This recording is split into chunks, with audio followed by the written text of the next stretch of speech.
சென்னை, திருவள்ளூர் உள்ளிட்ட மாவட்டங்களில் இன்று மழைக்கு வாய்ப்பு. வானிலை மையம் தகவல். அரிட்டாப்பட்டி பல்லுயிர் தலம் என தெரிந்தும் மத்திய அரசு ஏலம். அமைச்சர் துரைமுருகன் குற்றச்சாட்டு.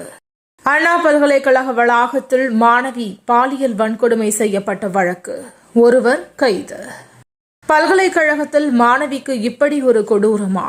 எடப்பாடி பழனிசாமி கண்டனம். 100 நாள் வேலை திட்டத்தால் பாதிக்கப்பட்ட குடும்பங்களில் எங்கள் குடும்பமும் ஒன்று. சீமான் பேட்டி. திராவிட மாடல் ஆட்சியில் குற்றவாளிகளை தவிர யாருக்கும் பாதுகாப்பில்லை. பாமக நிறுவனர் ராமதாஸ் கண்டனம். சமூக விரோதிகளுக்கு காவல்துறை மீது எந்த பயமும் இல்லை. பிரேமலதா விஜயகாந்த் குற்றச்சாட்டு. ராமேஸ்வரத்தில் பெண்கள் உடைமாற்றும் அறையில் ரகசிய கேமரா, 2 பேர் கைது.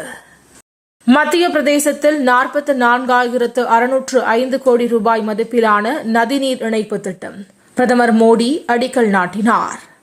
டெல்லி முதலமைச்சர் அதிஷியை போலி வழக்கில் கைது செய்ய திட்டமிட்டுள்ளனர். அரவிந்த் கெஜ்ரிவால் அதிர்ச்சி தகவல். கஜகஸ்தான் நாட்டில் ஏற்பட்ட விமான விபத்து, 42 பேர் உயிரிழப்பு. அமெரிக்காவின் தேசிய பறவை வழுக்கை கழகு அறிவிப்பு.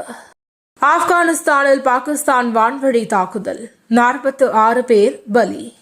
ஆப்கானிஸ்தானில் திடீர் நிலநடுக்கம், ரிக்டர் அளவில் 4.4 பதிவு. தமிழ்நாட்டில் டிசம்பர் 31 வரை மிதமான மழைக்கு வாய்ப்பு. வானிலை மையம் தகவல். தினந்தோறும் காலை தலைப்புச் செய்திகளை உடனுக்குடன் தெரிந்து கொள்ள வணக்கம் இந்தியா நியூஸுடன் இணைந்திருங்கள்.